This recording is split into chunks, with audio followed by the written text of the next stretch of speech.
goodness. Happy Valentine's Day. Happy Valentine's night, wherever you are. Maybe you're in bed. Maybe you're in a hot tub. Maybe you're on your couch. Maybe you're just in the gutter. I'm just kidding.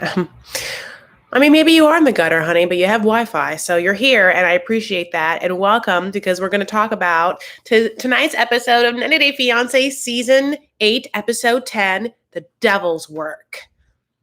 Honey, Ryan, he's been seeing a lot of the devil's money in his pocket, and he hasn't been saying anything about the devil that whole time when his mom and him are cha-chinging it to the bank. So if my red lipstick moves off these lips, you tell me in that live chat. So I'm going to go through this episode, and we're going to talk, and then we'll talk all together.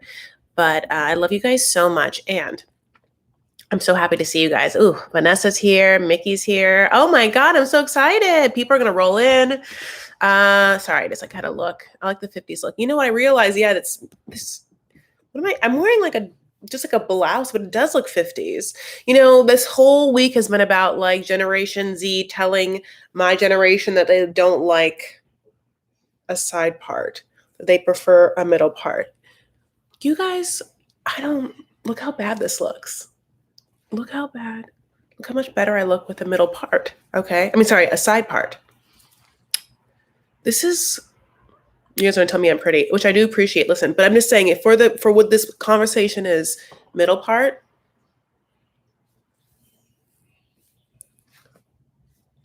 just giving it a zhuzh and a tuck to the side just works. It works better for the angles of my face and my eyes and things like that. Lindsay's here! Yay! Oh, I'm so excited. Okay. I really, really appreciate you guys. Okay, so let's do it.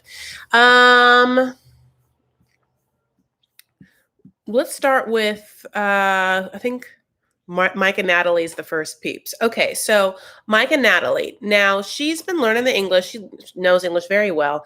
She's talking about controversial, and she says that her relationship with Mike has controversy. Yeah, she's right. That means she's on a reality show, so there's going to have to be something happening. You know, this was a really, really tough episode for Mike and Natalie to watch.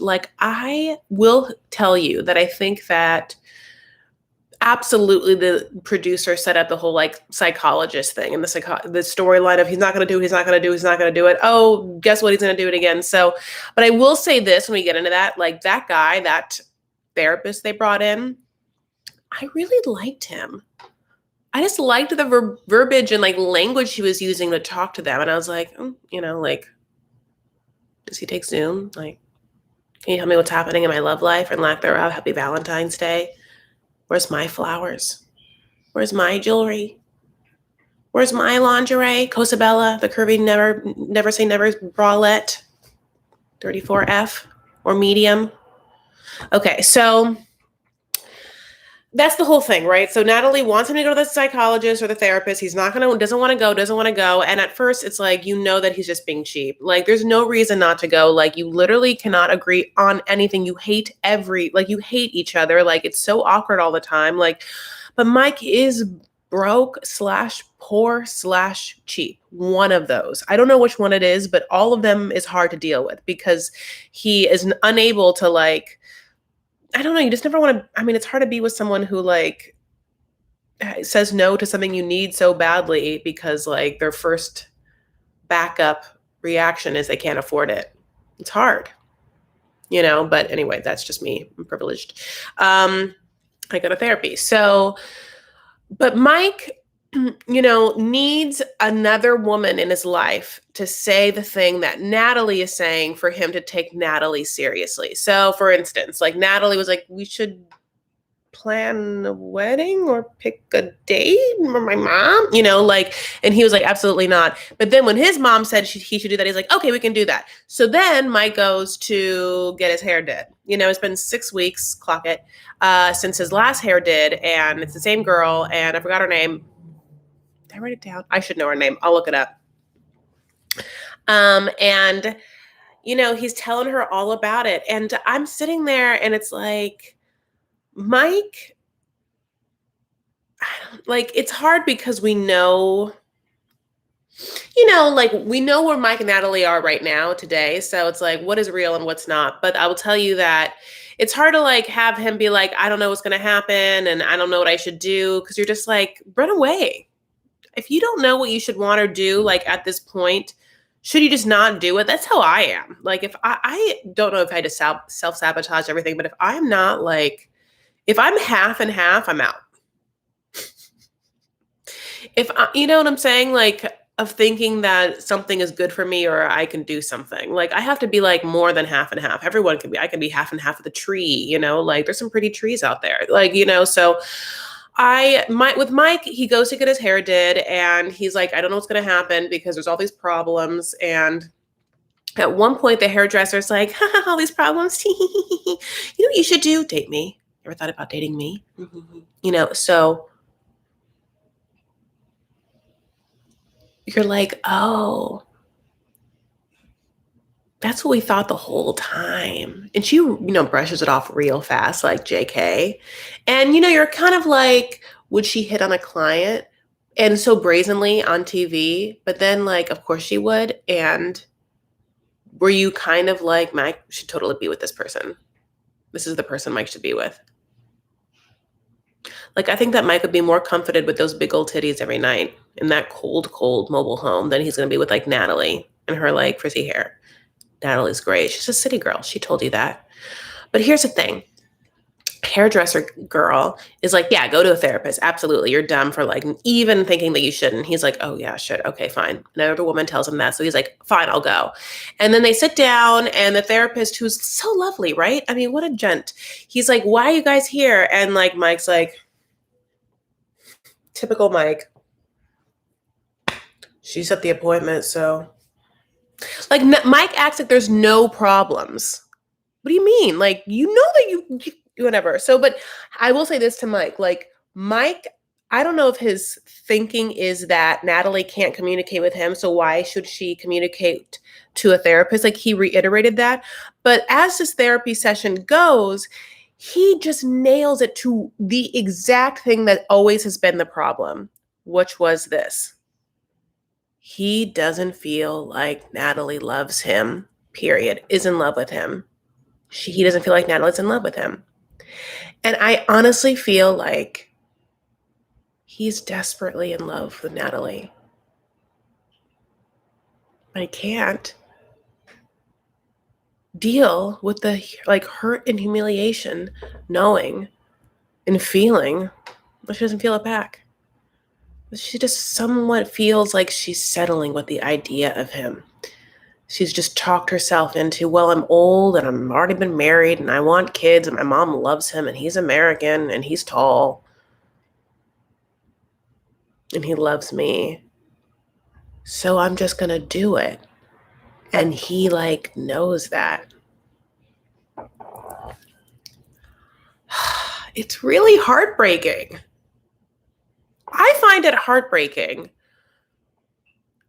because I think that you want someone to love you. Obviously, you want someone to love you, period. You want them to like love you as much as you love them, if not a little bit more. But what you don't want is to love someone who's not in love with you. And listen, Mike's not the only person in the world to have ever dealt with this problem. So it isn't like, oh my God, this is it. This is so crazy. But on Valentine's Day, it's hard to watch. I felt this scene with this like gentleman psychologist, and he felt it too. I feel like he wanted to be like, he tried to be like, well, now that we've said this, we can move forward. You know what I'm saying? It's like, and listen, somehow, spoiler alert, they do.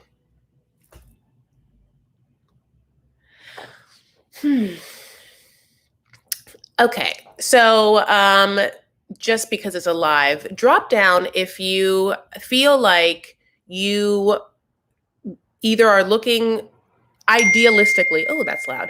Idealistically, are you looking for someone if you're single or if you're already married, looking for someone who loves you as much as you love them, or loves you a little more? you know?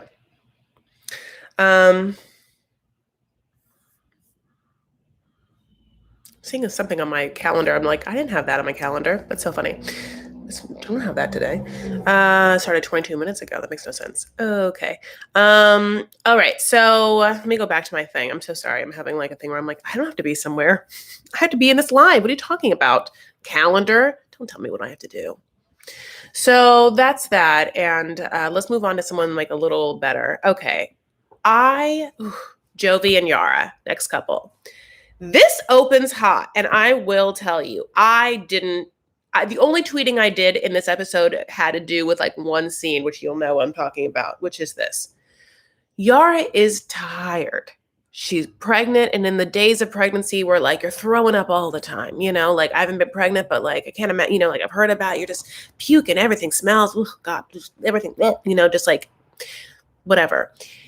And bitch has to get up and drive an hour to go to the bayou, God bless, because Jovi's mom insisted on throwing them a party when Yara did not want a party because she is alone and she doesn't want to have to go to a place. Here's the thing, with a bunch of people that she doesn't know. Yara keeps saying that she's uncomfortable. And I want to say something. Yara has anxiety. I love Yara, and I see a lot of myself in her, so I'm going to put this on her. It feels like, and I'm no fucking anyone professional, but it feels like she has social anxiety. She doesn't understand why Jovi doesn't understand that it's fucking awkward as hell to be with a bunch of people who are so different from her. And not only that, Monty, let's get into it.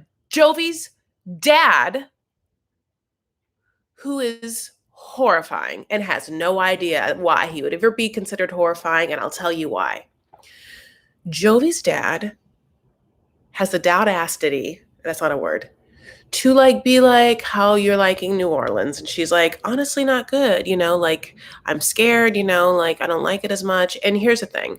There are great parts of major cities and there's not great parts of major cities. And I live in like Los Angeles, and it's like literally changes by the day. Okay, like Los Angeles is a little bit intense right now, and other cities probably more intense. And New Orleans, I haven't been too recent. Like she's in the warehouse district, as we hear is a great part of town, but God bless. She doesn't like to walk around at night. She just feels as comfortable. And Jovi's dad, just Monty, is suddenly like, well, it's because you dress like a whore. Doesn't say that, but pretty much is like, well, saw some of the things you wear, so you shouldn't give those guys a bad idea. And you're just like, oh my fuck, wow, my. Jovi doesn't like, you think that Jovi would say something like, Dad, actually we're good, no, she's good. She doesn't wear bikinis. Those are pictures you saw of her in a bikini on a tropical island. No, she doesn't traipse around Fisherman Street or whatever, like upside down triangle top Kylie Jenner, okay? But he doesn't, because he's horrible. And I hate him. And I love Yara. And okay. It makes me really upset because she does stand up for herself. So they're saying that to her. And you're just like, I hate you so much. And then they're like, I do. I did have lipstick on my teeth. You guys did not tell me. And I'm really mad at you. Maybe someone told me. But at least I got it myself. Okay. So then they're like, oh, we, think that, the European women, the Ukrainian women are like tricksters and fraudsters, and like they're coming out here to like get our people. And she's like, well, that's a stereotype. It's another fucking stereotype. I'll tell you one that we all have, all of Europe has. In fact, the whole world has, of you. You're stupid ass Americans. We all think you're stupid, like I'm so mad, right? Where you just like, she said it to him and I was like, oh my God, this bitch, go Yara. I was just like, I love you. I feel like I have lipstick all over it. No, I don't. I loved her for it. I was like, I'll send you my money. Like, what's your PayPal, girl? Like, what? Thank you. This bitch stands up for herself. And after this older man called her like slut shamed her as she was wearing a totally normal outfit in front of him, pregnant with his grandchild. Okay. Then calls her whole goddamn country, family, all her friends, fucking whatever tricksters. And she's like, no, no. I am not saying I could be really good friends with her. Like, I don't know what I would say to her, but like, I think that I would have like one lunch with her where I would just like watch her the whole time and just be like,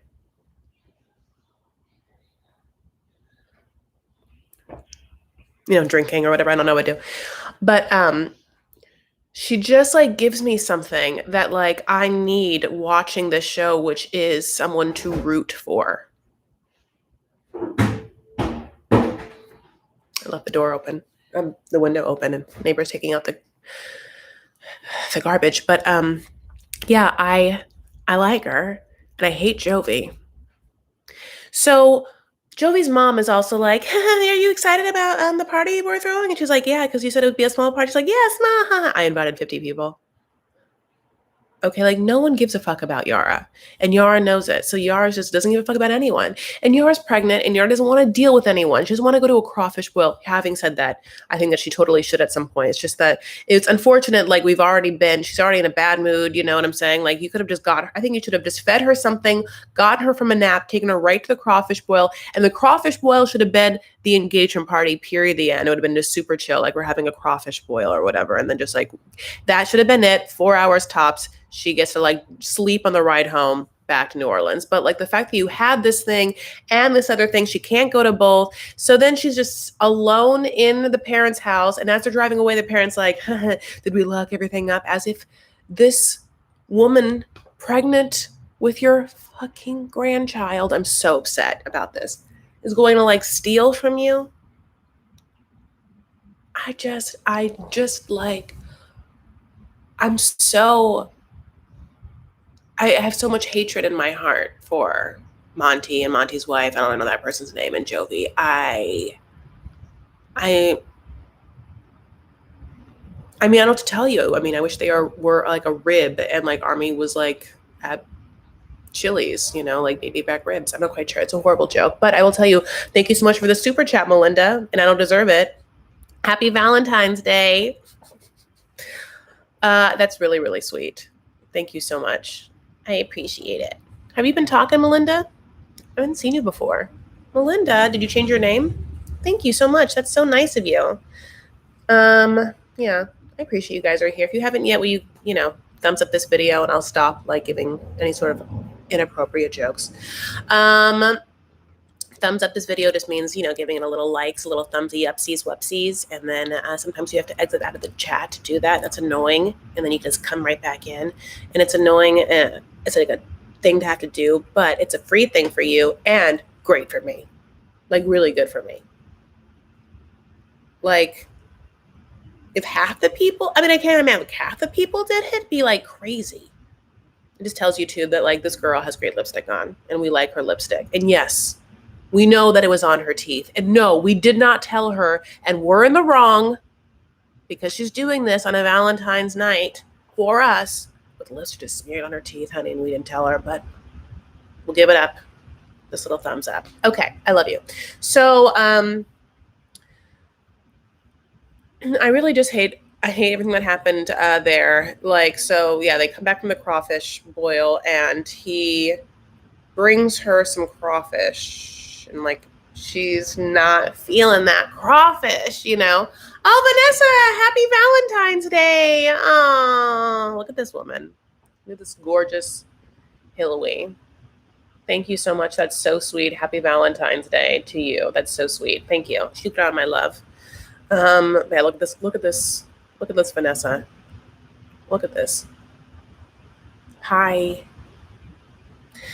She's really, really hot. So, yeah. So the thing is, I hate seafood. I already love you. I already know this, but she's like pregnant or whatever. And here's the thing. I don't know how to feel this. You can tell me. I think it's just like a little nugget because like Jovi should be like, I got to get something for my girl. But I think that I don't know what fast food options are around there. And he's at a party and he just has a bunch of this crawfish. So he's like, I'm just going to put this in a bun or whatever he did and brought it to Yara. And Yara's like, ugh, you should have called me and just like picked something up on the way, or got me something else, or Postmated me something. I'm not quite sure what Yara wanted, but it was not the crawfish sandwich. And I think it's just a small, like another instance where she feels like Jovi does not think about her or care about her the way she would like to be cared for and thought about. And that he's selfish in his own Jovi world. And like a lot of that gets lumped in with like Jovi's like obvious alcoholism. You know, like throughout this episode, he's like only had 5 beers, which I understand that to some dudes does not seem like a lot. I get that, like, I've met dudes that would be like, that's not a lot, like over a day, that's nothing. Like, I think that, but it is kind of, right? Like, you can't say it with a straight face. I only had 5. Like, you couldn't say I only had 5 once a day of anything without being like, I don't know, like, I only had 5 lines of Coke. I don't know, actually, like, only had 5 Adderalls. I only had 5 cups of coffee. It's kind of a lot. I mean, Blue's here. Thank you so much. I like when you drop in. I have like so many mods here. God bless, God bless. And it's so funny because like my last live, I didn't have any mods for so long. I didn't realize. I had some like people, thank God, that were in the room that like just weren't here all the time, that weren't mods, and I just had to like be like, oh, you guys come on board. But now I'm just like Mod City. Okay, so let's move on. So basically she gets in a fight with him over, like the food thing. She, puts a bunch of makeup on. She looks great. She doesn't want to go to this party. She wants to tell people that she's pregnant at the party because she understands that she doesn't feel good and no one knows her, and she has social anxiety, I think. And she wants to have an excuse, which is a good one, for not drinking and being like, la, la, la, crazy, because she knows that Jovi's crazy. Case in point, Jovi's friends are like, to his face, like, this is not going to last. Like, oh, we have like bets on how long this is going to last. And like, how long does it have to be until she gets her green card? 3 years, 3 years, 1 month. To his face. I mean, it's just interesting because there are some people you could just like, I know. There are some people you just like wouldn't say that to because you have respect for them and they'd be upset, and that would be upsetting. You wouldn't say that, but none of these dudes have respect for Jovi because they have seen him throw up drunk every night at strip clubs for years, and the girls peeing in his bed, and that's what they said on TV. So can you imagine the actual Jovi stripper stories? I'm not going to put the stripper in there for the actual disgusting Jovi stories we don't know that are like not safe for TV. They're horrible. I mean, they're hideous. They're really bad, So knowing that those dudes know those stories, they're like, we can't believe you're getting married. And Jovi can do nothing but be like, can't tell them I'm pregnant. Except that's exactly what she wants to do, because she wants to be like, this is why I don't have to talk to you or be nice to you or eat your weird crawfish food. If I don't want to eat your weird food at your reception, which I don't even want to go to, I'm tired. I'm like, look like this anyway, though. God bless you. And you're going to have some man tell me that, like, what, I look like a whore? When Monty looks like Monty? When Monty looks like oh my God, I'm so sorry. I'm so sorry. I missed 2 super chats. When Monty looks like Monty, he has the audacity to tell her she looks like anything. I could talk about that for the rest of my life. Mimi, thank you so much. Sad but true, in Louisiana, 5 beers equals 1 light beer. No lie. Ha ha ha ha ha. I know. Just as for her, it's so different. Oh, Lou guy, super gorgeous haircut. Thank you so much. That's so sweet. Sorry, I was looking at my notes and I missed your guys' super chat, but I really appreciate it. Happy Valentine's Day, booze. This made me look at that like, yeah, it's just like, Okay. And also, Lou guy, I love your painting. Who made that? Northwest? I'm kidding. I love you so much. I know it's not Northwest. Okay, so Hazel and Tariq. So she's, opens and she's working out, honey. It's like she's doing the slowest stair stepper in the world. She's like on a stair stepper through honey. She's just like, I'm not saying she has to be on the stair stepper. I'm not saying she has to work out harder. All I'm saying, Hazel, is if you are doing it, might as well do the damn thing. She wasn't doing it. And I can't stay because I'm not watching until tomorrow, but I wanted to leave a tip because you're awesome. Thank you so much. That's so sweet.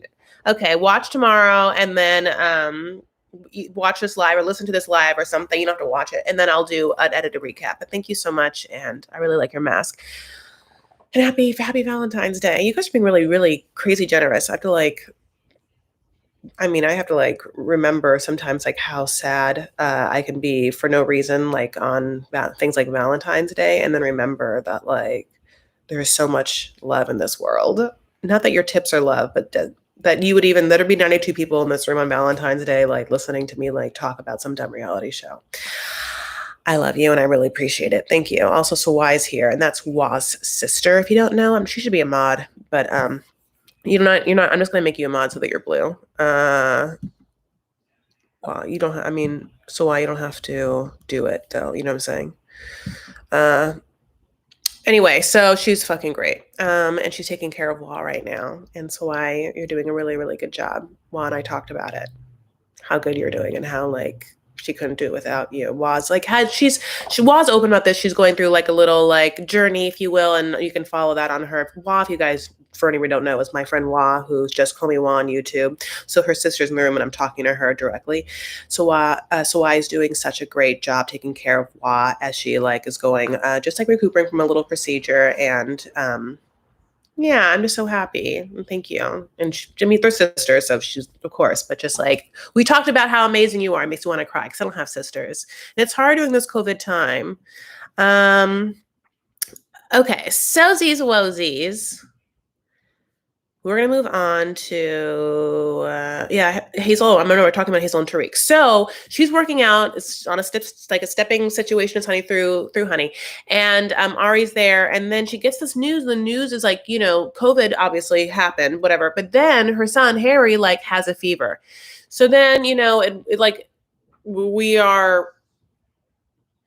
I think that, Hazel has this thing where she doesn't want to like talk about her son on camera, I think, but also doesn't want people to think that she doesn't care about her son and is like a bad mom.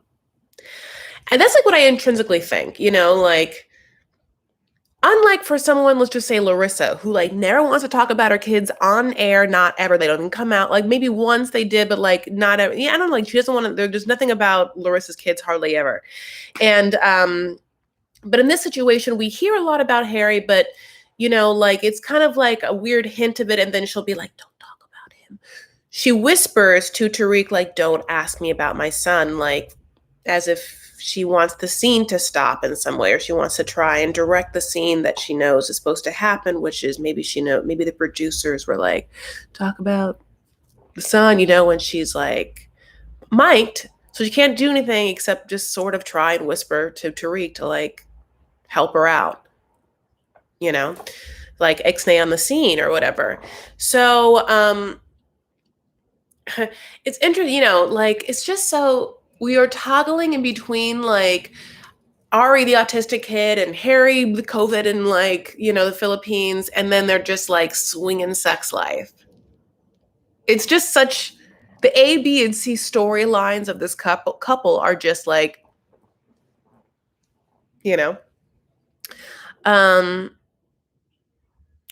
so I'm watching you guys. You're the best.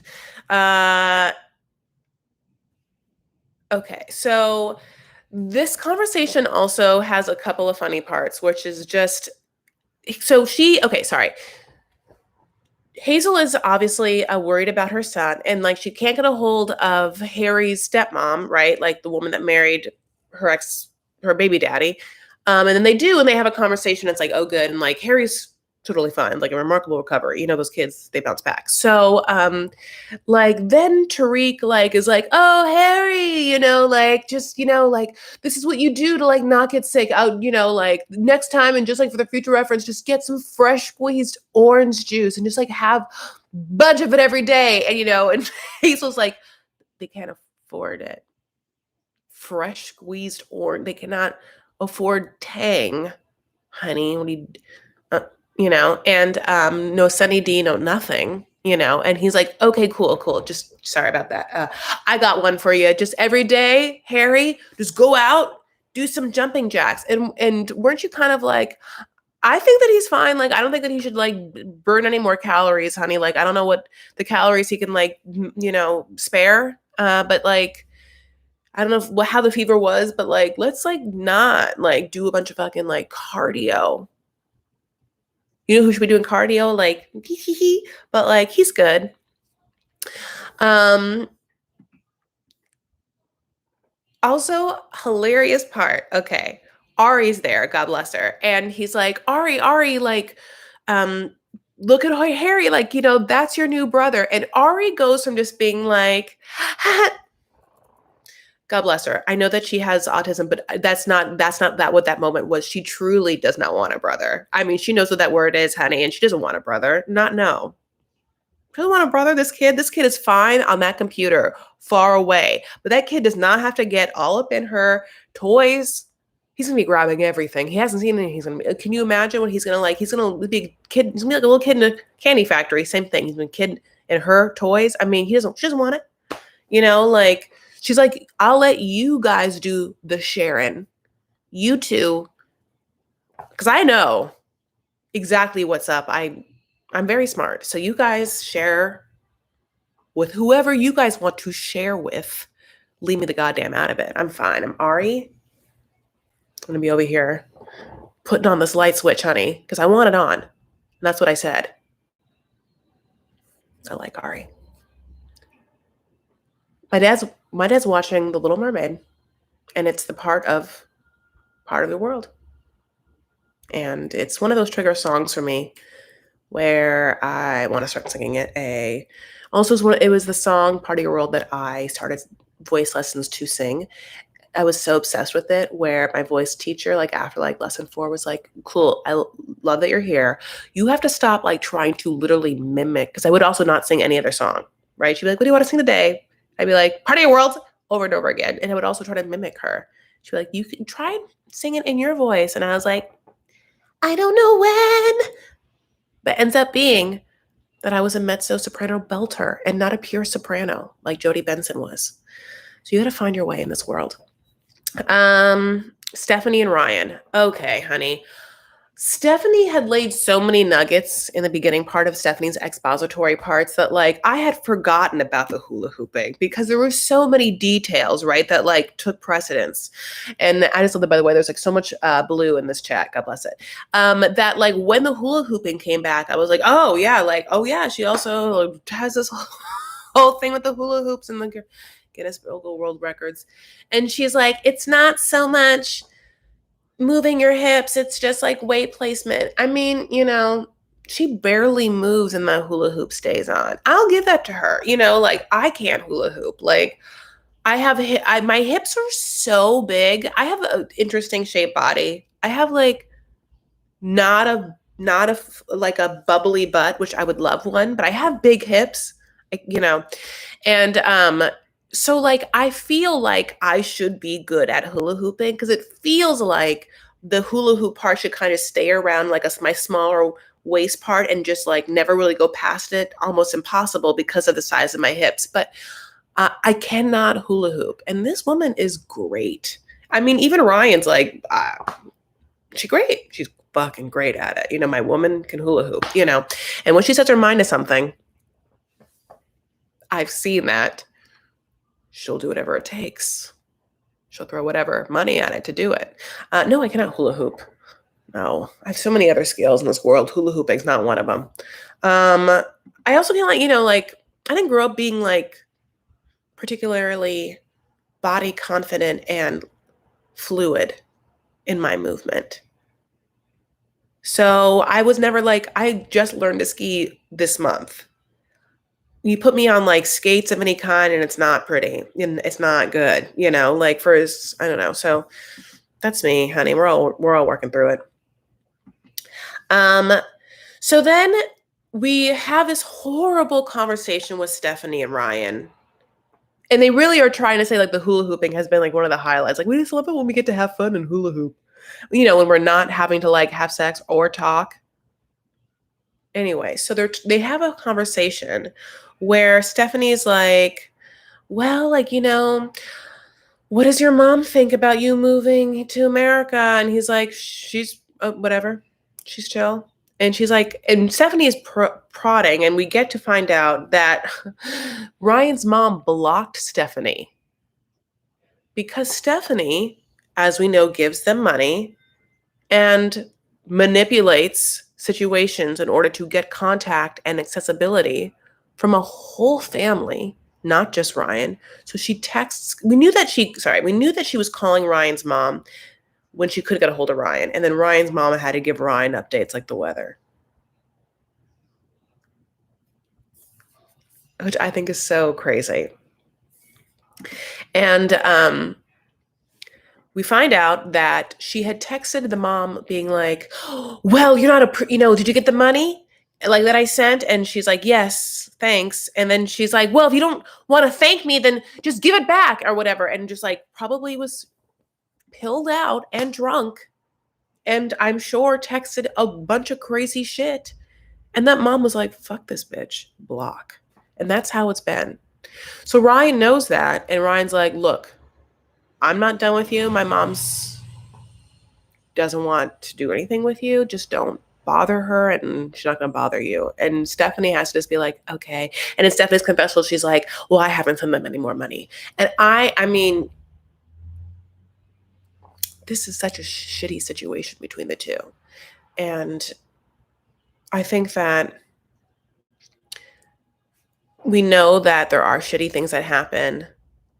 And I almost thought that it was in this moment, which I was confused about, or if that is like what it is, which is there's allegations of like sexual misconduct or whatever against Ryan from Stephanie, but then like they got back, I don't know, maybe have got back together and then broken up since. I'm not quite goddamn sure. And so I don't want to talk about it too much because I don't know all the facts. It feels weird. But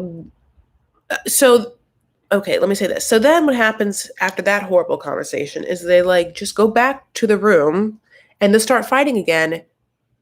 Okay.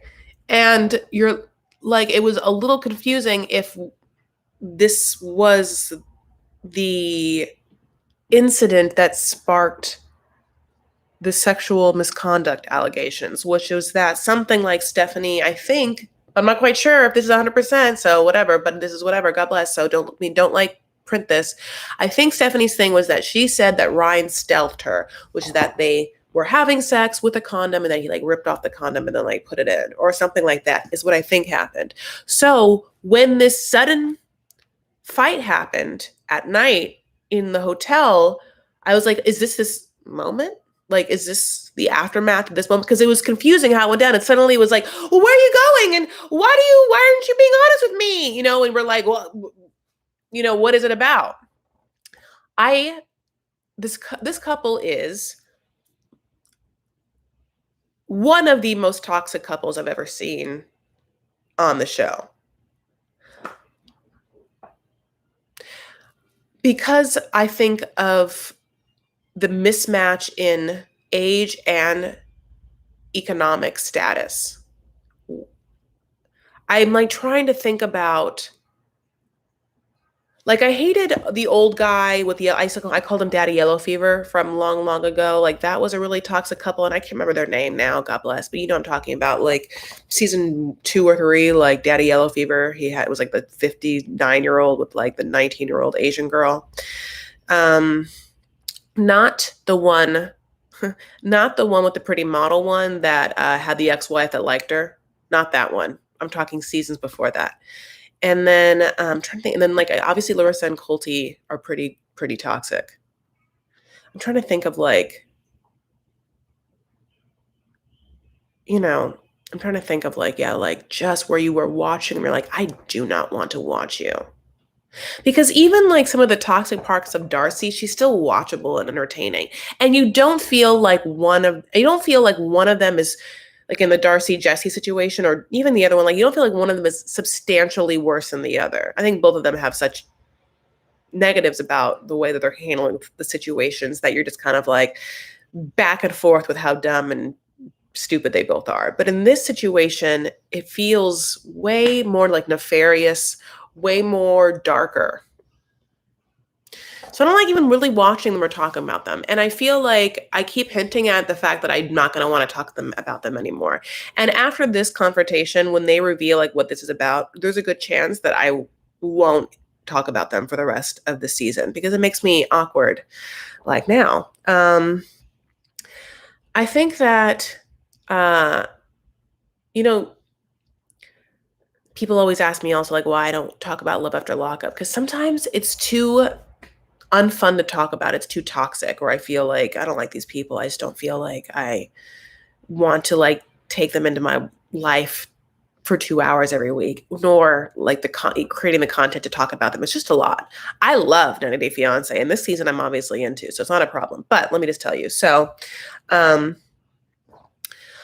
still, I just really hate, of course, in this moment of what we know, how much Stephanie's using her money to like manipulate Ryan and his family is really, really upsetting. And the way that she talks about Ryan's mom is just like, I hate it. You know what I'm saying? So, and the whole thing with Maria is dumb. And yeah, like and the whole thing with like confronting anyone with like something that your psychic would say is like the craziest thing I ever heard. Like, how are you going to? And he says it like how I defend myself against something that didn't happen, that somebody was telling me that someone else told you might happen in the future. When it's a fake person that you just tell all your business to, and that person just comes back and just is like, well, I see infidelity. Yeah, bitch, because you know that he cheated. I mean, it's just I said I don't want to talk about them, and I just keep talking about them. But I truly hate them. Stephanie specifically. Ryan, I don't really hate unless he did stealth her, in which case I can do without both of them. God bless. Hullis. I'm like rambling. Just like have written so many things down. Her saying like how much money I spent. Oh God, fuck you. Zayed and Rebecca. Okay. Zayed and Rebecca is so interesting. And I really am happy that they're on the season, even if not a lot has happened. And I think that thank God Brandon and Julie are on the scene, even though we obviously didn't get them in this episode at all. And I can't believe that. And I'm truly sad by it. But I need to see like Zayed in America. Like, I'm here for this, which is Zayed, of course, now living in the apartment that Rebecca lived in with her old guy, who is a young Muslim man from some sort of North African country, specifically Morocco, and Zayed's Tunisia. And he gets treated real lousy for the mistakes that she made in her past. Okay. And but Rebecca gets treated lousy too. So like that's one thing, is like usually is the foreigner who's just being like prodded and distrustful, but like in Rebecca's case, her family and her friends are just as distrustful and second guessing and suspicious of her decision making capabilities as well. Ha ha ha. So Rebecca's daughter is like, let's go out for drinks, your favorite thing to do, and Rebecca's like, okay. Rebecca needs like some more Rebecca needs some like peers on her level. Like she needs some, maybe, I don't know, maybe she has bad taste in peers, but maybe they won't let her go out. Maybe her daughter, it's a Freudian slip. Maybe her daughter and her friend, ex-boss, like have gotten together and should just have like some sort of invisible conservatorship over her, because truly it's like this bitch lives her life chained to these two women. But at this meal, they're talking, they're like, Zayed, what are some of your favorite parts you've seen of America? And he's like, Rainbow Road, the underwater level of level 3, like he hasn't seen shit except whatever's on his Xbox, honey. So Rebecca is just constantly like, Well, I've just been working the whole day and he's been not working. So, and that is the case. And she feels badly about that, as well as the fact that they kind of don't have an option because he can't work. But she wants to give him something to do, which is like, which is fine, which is move her furniture in. And they have to like get a, I don't know why that hasn't happened yet. And I guess one of the reasons is that they need something to move it with, but like they could just hire a U-Haul or whatever. Like they just don't have any money, I guess. But some pretty, I mean, bachelorette looking girl, like not a person that would be the bachelorette, but at least she'd be like a contestant and she'd probably go home like the first night on The Bachelor, like that kind of girl. I mean, super pretty reading. You know what I'm saying? Someone who reads pretty. She reads pretty. I mean, but like I'll never remember that face. You know, she's just God bless. But she offers a truck and she's like, I have a family truck. And when she's really like zoning in on Zayed, and Zayed's like, okay, you know. And then Rebecca's like, are you going to let her help you move? And Zayed's like, what? And he's like, she offered to help you move. And he's like, what? Oh no, it's okay. Thank you, you know. And I'll be honest, I feel bad for Zayed because I think that he truly in that moment did not think that like, oh, I'm going to like, I fucked this blonde girl in front of like my girl and his daughter and like make this shit happen. I think that he's just trying to be nice and like knows that people are distrustful of him and is doing the best he can like to Zayed, you know, like and then Rebecca's immediate, like very intense and dramatic response was so unnecessary. Like the blonde girl didn't be like, okay, you want to use my family's car? How about tomorrow, 10 a.m.? You know, like this conversation could have just like gone on in the wind out one door of the bar they're in and like never been a thing. Like Rebecca could have been like, oh, thank you so much for offering. That's so sweet of you. Actually, we were getting a U-Haul, so thank you. You know, like a billion things to do other than what she did. Because like what she did was so awkward that her own daughter was like, I wish mom wasn't so insecure. But I mean, I think Rebecca's daughter wishes her mom was like a bunch of things. Oh, I should say this. I also, in 47 minutes into this video, I also got reached out to by casting for 90 Day Fiancé. Don't worry, not for me. Oh, don't worry. They have so many different Discovery Plus shows. They could just probably use another host for their shows. Yeah, casting reached out, not for me, for me to go on my network and ask you guys if you are like dating anyone across the seas. So why don't I just do more work for them for free? Are you gonna pay me a finder's fee? You should. So, but I will tell you, if you are someone and you want me to like get in touch, I'll do it not for them, but for you if you want that. But F them. And you can go to my Facebook group, Vanity Farah, and either like, I don't know, like post on there or leave a comment on this video if you want. And I'll see you. But do not like try and email me, honey, and do not DM me on Instagram. I don't look at them.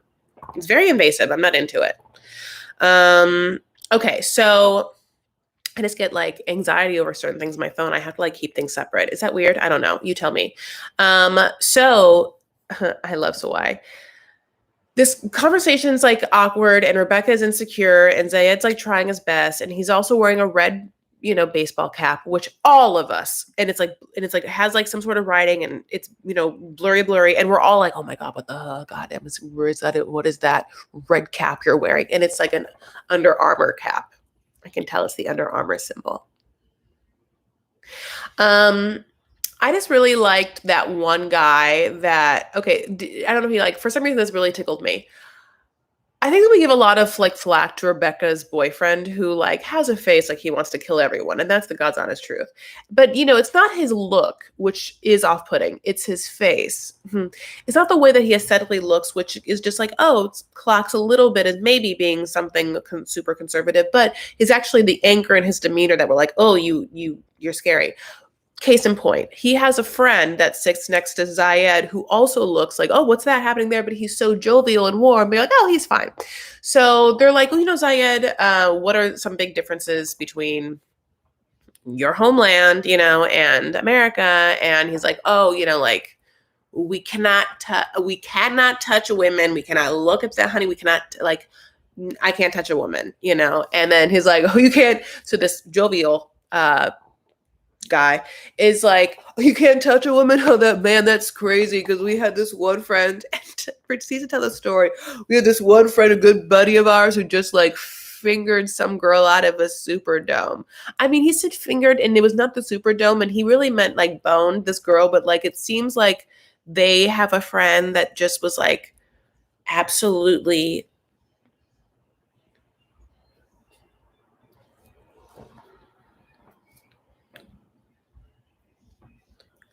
this girl in public in front of like a sports arena. And the way that he told that story, I was like, this isn't you? Are you the friend? It feels like you're the friend. Oh, no? Okay. And I kind of want Hannah to be with that dude. But I don't know. Hannah, the way that she said, Hannah, I don't know. Hannah, I think, was just like given a little bit of like encouragement from the producers to like have a little fun or whatever. Because Hannah was like, Zayed's interesting. He's different, but in a good way. And I think that like there's like a secret girl code to the phrase, someone is different in a good, I don't know if it's just a girl thing. Someone is different in a good way. I feel different in a good way. He makes me feel different in a good way. Where I'm like, oh, no, yeah, it's good. Okay, this is what I'm trying to say. If a woman says that a man is different in a good way, unless she truly thinks that he's actually an asshole and horrible, and she's being defensive because she's being asked by her friend who's dating him, oh, well, I think he's different in a good way, is some like one way to say that, right? And that's the only way that would be a negative thing. I'm trying to tell you, if you're just talking about a dude to a girl and she's like, oh, he's different in a good way, I think she likes him. She likes him. There's something about it.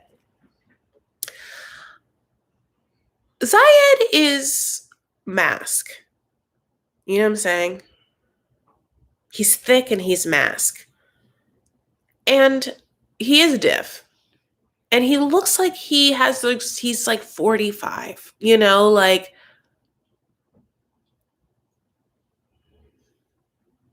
I'm into that. Like I'm not saying I'm into Zayed, but I am into the energy that he gives off. So I could see myself being starved of such attention in a world full of like guys that look like Rebecca's boyfriend, and then seeing Zayed and being like, oh, he's like masculine and like protective and like, I don't know. I'm into that. I'm into that. So anyway, happy Valentine's Day. I love you guys so much. I'm just reading what you guys are saying. So wise audit. You guys, I don't care if people think I'm attractive and they're wanting to flirt with me, but as long as they're not like talking about the way I look, I don't care, or whatever. Thank you to anyone who thinks I'm attractive, truly. I'm trying to think. That's it for what I have for this episode. Very, very feisty trailer for the next episode. And we were gifted the super trailer for the last part of the season at the end of the episode before the 2-week break. So we are gearing up as we're winding down. No, that doesn't make any goddamn sense. Are we gearing up as we're winding down? We're gearing up to wind down? We're not winding down yet, but as we wind down, it's all coming to a head. No, that doesn't make sense. The season's going to close with a bang. And we're putting the fire powder in the keg. Okay, well, here's the thing. I'm not quite sure, but I do know it's almost an hour of me talking about the show. I really, really appreciate you guys. I wanted to give you guys, I have no more notes. I wanted to see what you guys were saying. What were your favorite parts of this episode? Did you miss Brandon and Julia? Were you thinking about them the whole time and wanting to check up on them? Isn't your mouth dry? Yeah, I don't have any water here. I had a juice. I drank it. It's a purple cabbage. I used to live in Bellevue, Washington. Anything built before 1991 is not required to be insulated properly. For the 2 years we lived, this is about Squim. Yeah, Kathleen. Well, also, it's a prefabricated home, so even if it was, I mean, the insulation is just not going to be super thick, super sturdy, you know? Specifically, also, if you're coming from, like, cement housing in the Ukraine. It's diff. I'm in Canada and still cold with insulation. It's so funny how many people are from Canada. I love you guys, but yeah. It's so funny. It's so crazy because I went to Park City and really experienced snow for like one of the first times of my life. Like I had seen snow on the ground, and maybe I think I'd been in Vail where snow was on the ground and some snow fell from the sky like during like a little like drizzle or whatever. But I was in Park City when it snowed. I mean, like when we drove there, we could see the hills all brown, and then we left, we couldn't see any hills. Everything was white. But like it's just a whole different situation when you're cold. It's a whole different lifestyle. And I forget.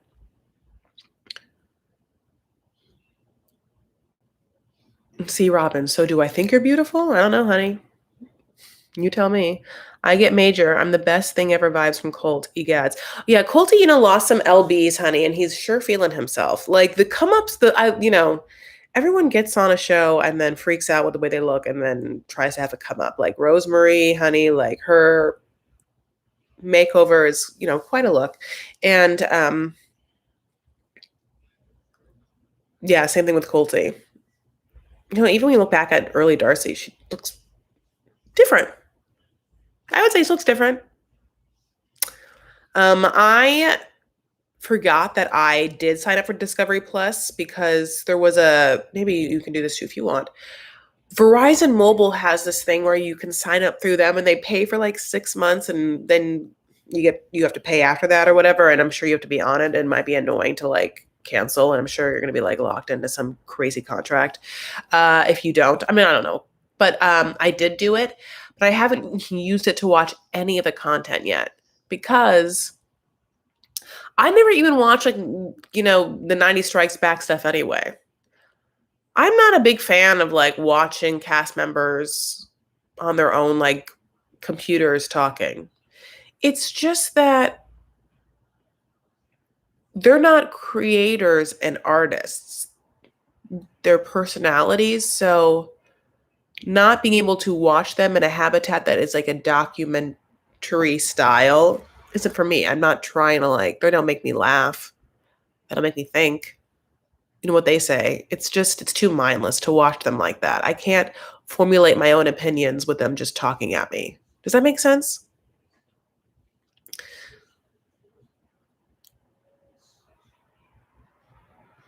You guys are talking about where you're living, and yeah.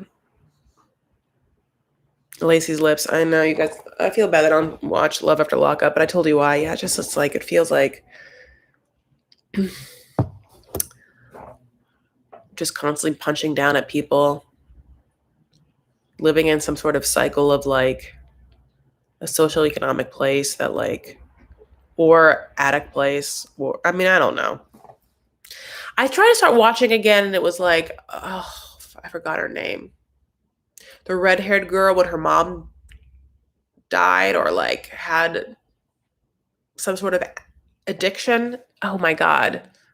The red-haired girl who's bi with gorgeous hair, who Marcello and that person. I tried to rewatch what was happening and they showed like her, nowadays like checking in on her mom with her sister. And yeah, it was just like, oh, like her mom is like an addict. And it's like, oh shit, your mom was an addict. Then you grew up in this situation. Then you went to jail and you have kids. And it feels like you're trying to break that cycle. But like, Brittany. Yeah, I just like, it's very obviously sad for me. And because it's not my reality, because I'm cognizant of the immense privilege that I have, I'm already cognizant of it. I'm incredibly blessed as a person. I just like, what am I going to talk shit about this person and her mom? I don't know. It feels different than 90 Day. Because, it's like, even me telling this to you makes me feel bad. And I've tried to express this, but then it makes me feel like I'm putting myself on some pedestal. Like I can't talk about these poor people. But it's like, I just don't want to punch down and like make jokes about the way they look or whatever I joke about, with like 90 Day, with like people that like, God bless. God bless. But I will tell you this. I did like peep the Sister Wives that was happening right after 90 Day. And I love some Sister Wives. Or if you don't know I love some Sister Wives, let me tell you, I've been loving some Sister Wives my whole life. Like I always thought it was very fascinating. I love sexuality and religions are really interesting because I just think it is. And when I went to Utah in the summer, I just drove all these national parks. One of the places I went to was Parowan, Utah. And I like went to Mary's Heritage Inn, like this mom's bed and breakfast. That's how intense I really do love Sister Wives. And like I think it's absolutely hilarious that like basically nothing has happened for like seasons and seasons and seasons, except like they just really are teasing whether Mary's gonna leave the family, which she's absolutely not going to, even though they're just keep being like, we don't bone, we hate each other, and we're working through it. It's like they have not been boning. You know what I'm saying? Like they're not gonna ever get divorced. Like most marriages like end in not boning after certain years anyway. This one is like super religious. They're not gonna divorce. Anyway, but this season looks interesting because when they finally address certain things at Sister Wives about like their jealousy amongst each other, like, yeah, finally, like for instance, they don't want to live in a house together because they're like, we don't want to like all live together because we hate each other. And we don't want to like look out the window and see you leaving with one of the other Sister Wives like on a date. Which is like hilarious because you're like, bitch, you raised the kids your husband had with that woman. All of your kids, your sister wives, your sister moms, your moms, to all like it's just like, like what's triggering for that person is just interesting because you're like, oh, that's what it is. Like, I would think it'd be triggering when I look down at the baby I'm holding. That's not my baby, but it has my husband's face.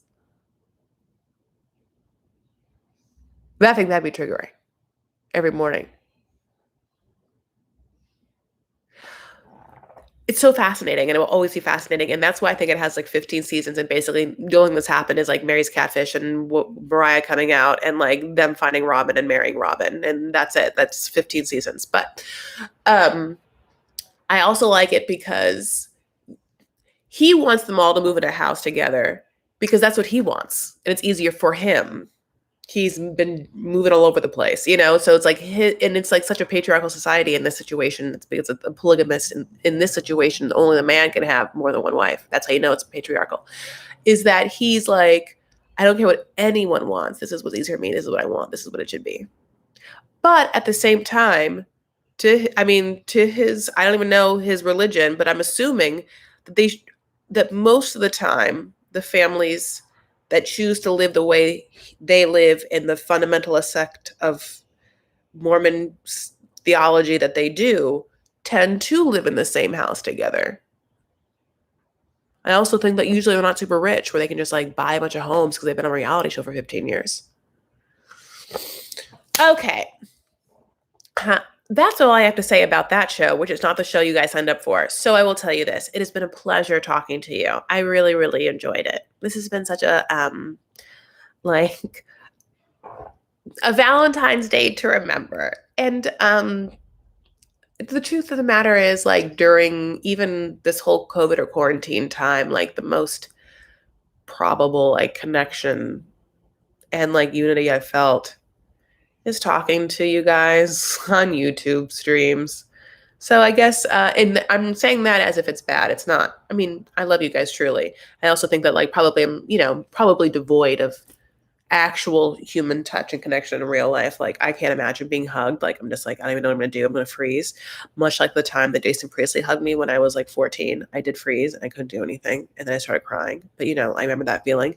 That's the first feeling I'm gonna have when someone hugs me or touches me again. I'll just be like, but having said that, having this year and then really only being able to like enjoy the connection that I have with you guys, besides like my dad or like my cousin Monique, this is an appropriate Valentine's Day because the love that I have for you guys is the majority and the most love that I felt of recent. So I really appreciate that. And also the French, because I'm taking Duolingo. All right, guys. I'll tell you. Thank you. Happy Valentine's Day. I will put up an edited recap. I'll film sometime, maybe tomorrow. I also have something exciting that's happening this week that I'll be able to talk about. But what can I say? I booked it. You guys watch The Comeback? I booked it. It's one of my favorite shows. I didn't book The Comeback, but follow me on Instagram. I'm at Chris L. Farah. The L is for Lebanese.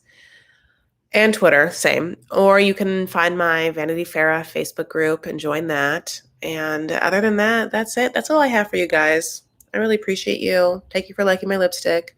It's Charlotte Tilbury Karina's Kiss. And I'm going to thank you for being here. I love you guys. So God bless you. Take care of yourselves and each other. Stand up for what you believe. Make art. Love each other. Right? Valentine's Day. Okay. Good night.